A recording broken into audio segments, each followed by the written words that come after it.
இன்றைக்கி நம்ம இந்த வீடியோவில் கல்யாண வீடுகளில் செய்யக்கூடிய சேனைக்கிழங்கு வச்சு ஒரு வறுவல் எப்படி பண்ணலாங்கிறத பார்க்கலாம். Hi, welcome back to my channel whisk and wonder by glory. இதுக்கு நான் ஒரு சேனைக்கிழங்கு எடுத்திருக்கேன். இதை கருணைக்கிழங்குன்னு கூட ஒரு சிலர் சொல்லுவாங்க. இதை தான் நாங்கள் கருணைக்கிழங்குன்னு சொல்லுவோம். அதை சேனைக்கிழங்கு, காராக்கருணைன்னு கூட சொல்லுவாங்க. இது நான் வாங்கி கிட்டத்தட்ட 1 மாதம் ஆயிடுச்சு. அதனால் முளைப்பு கூட வந்துருச்சு. எதுக்காக இவ்வளோ நாள் கழித்து செய்யணுன்னா, அது அப்போ தான் நம்ம சாப்பிடும்போது அரிக்காது. ஒரு கிழங்க வாங்கிட்டு ஒரு 10 நாள் கழிச்சாவது செய்யணும். அப்போ தான் அது கொஞ்சம் கூட அரிப்பெடுக்காது. இப்போ இந்த மாதிரி தோல் சீவி எடுத்துக்கலாம்.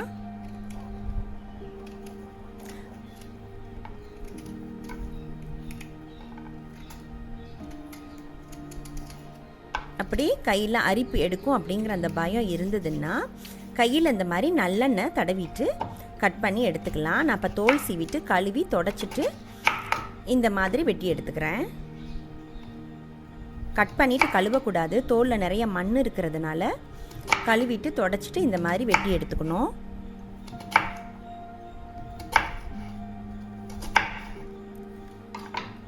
இந்த மாதிரி மெலிசாவும் இருக்கக்கூடாது, கனமாகவும் இருக்கக்கூடாது, ரொம்ப கனமாகவும் இருக்கக்கூடாது, ஓரளவு கனமாக இருக்கணும். இந்த மாதிரி எல்லாத்தையும் வெட்டி எடுத்துக்கலாம். இப்போ இந்த வெட்டின கிழங்க ஒரு அரை வேக்காடு வேக வச்சு எடுத்துக்கணும். ஒரு பாத்திரத்தில் தண்ணி ஊற்றிட்டு உப்பு, கொஞ்சம் மஞ்சள் தூள், கொஞ்சம் புளி தண்ணி கொஞ்சம் சேர்த்துக்கலாம்.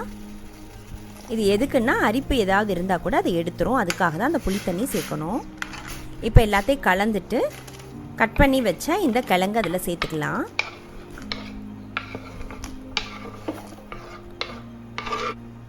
இப்போ நல்லா கொதிச்சுட்டு ஒரு அரை வேக்காடு வேகணும், ரொம்ப குழஞ்சிடக்கூடாது. இப்போ இதை தண்ணி எல்லாத்தையும் வடிகட்டி எடுத்து வச்சுக்கலாம். இப்போ வடிகட்டி எடுத்த கிழங்குல 1 டீஸ்பூன் கிட்ட அரிசி மாவு சேர்த்துக்கிறேன். கொஞ்சம் எக்ஸ்ட்ரா மொறுமொறுப்பு கொடுக்கும், அதுக்காக தான் இது போடணும்னு அவசியம் இல்லை. இப்போ இதை எண்ணெயில் பொரிச்சு எடுத்துக்கலாம்.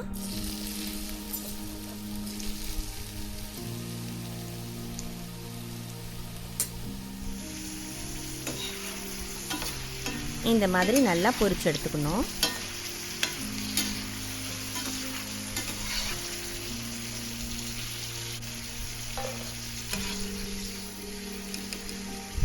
நல்லா மொறுமொறுப்பாக இருக்கும்.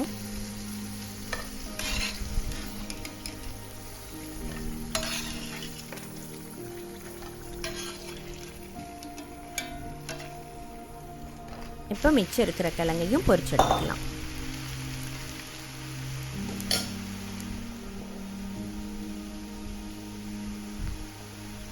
இப்போ ஒரு அரவை ஒன்று அரைக்கணும். எப்படி அரைக்கலாங்கிறத பார்க்கலாம். ஒரு மிக்ஸி ஜாரில் 1 டீஸ்பூன் கிட்ட சோம்பு, அரை டீஸ்பூன் கிட்ட மிளகு, ஒரு முழு பூண்டு ஒன்று தோலோட இந்த மாதிரி எடுத்து வச்சுருக்கேன். இதை அப்படியே சேர்த்துக்கணும். ஒரு சின்ன வெங்காயம் ஒரு 10க்குள்ளே சேர்த்துக்கலாம். பட்டை வேணும்னா இதில் கூட பட்டை போட்டு அரைச்சிக்கலாம். நான் கரம் மசாலா தனியாக சேர்க்க போகிறேன். அந்த தேங்காய் அரை மூடி தேங்காவை துருவி வச்சுருக்கேன். அதில் பாதி மட்டும் சேர்த்துக்கிறேன். இந்த மாதிரி கரகரப்பாக அரைச்சி எடுத்துக்கணும். தண்ணி எதுவுமே நான் சேர்க்கலை. வெங்காயத்தில் இருக்கிற தண்ணி, தேங்காயில் இருக்கிற தண்ணியோடைய கரகரப்பாக அரைச்சி எடுத்துக்கிட்டேன்.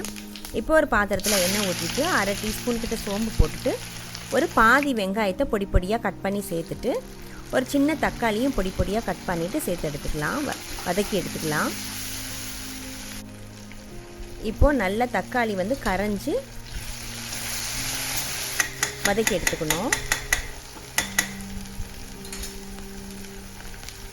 இப்போ இதுக்கு கொஞ்சம் கருவேப்பிலை சேர்த்துக்கிட்டேன்.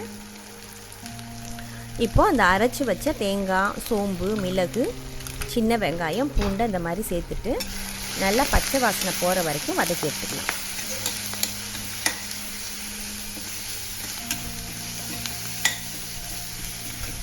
காரத்துக்கு தேவையான அளவு மிளகாய்த்தூள் சேர்த்துக்கலாம். இப்போ எல்லாத்தையும் நல்லா வதக்கி எடுத்துட்டு பச்சை வாசனை போனதுக்கப்புறம் தண்ணி கொஞ்சம் சேர்த்துக்கலாம். நல்லா கொதித்து மசாலா நல்லா சேர்ந்து வர்றதுக்காக இது. இப்போ இதுக்கு தேவையான அளவு உப்பு சேர்த்துக்கலாம். இப்போ இது நல்லா கொதித்து வரட்டும். இப்போ இந்த பொரிச்சு வச்ச கிழங்கு அதில் நம்ம சேர்த்துக்கலாம். இப்போ இதுக்கு கொஞ்சமாக ஒரு 1/4 டீஸ்பூன் கிட்ட கரம் மசாலா தூள் சேர்த்துக்கிட்டேன். இப்போது நல்லா அந்த தண்ணி எல்லாம் சுண்டி இந்த மாதிரி ட்ரை ஆயிருச்சு.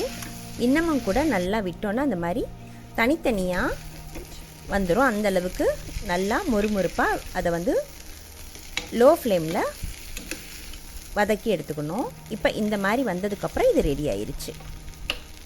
இப்போ அடுப்பை ஆஃப் பண்ணிவிட்டு ஒரு பாத்திரத்துக்கு மாற்றிக்கலாம். இது சாம்பார் சாதம், தயிர் சாதம் எல்லாத்துக்கூடையுமே இது ரொம்ப நல்லாயிருக்கும். இதை நீங்கள் கண்டிப்பாக ட்ரை பண்ணி பாருங்கள். கொஞ்சம் கூட அரிப்பெடுக்காத மாதிரி எப்படி செய்யணுங்கிறத நான் சொல்லியிருக்கேன். நீங்கள் இதை ட்ரை பண்ணி பார்த்துட்டு எப்படி இருந்ததுன்னு கமெண்ட் பண்ணுங்கள், லைக் பண்ணுங்கள், ஷேர் பண்ணுங்கள், சப்ஸ்கிரைப் பண்ணுங்கள். தேங்க்யூ.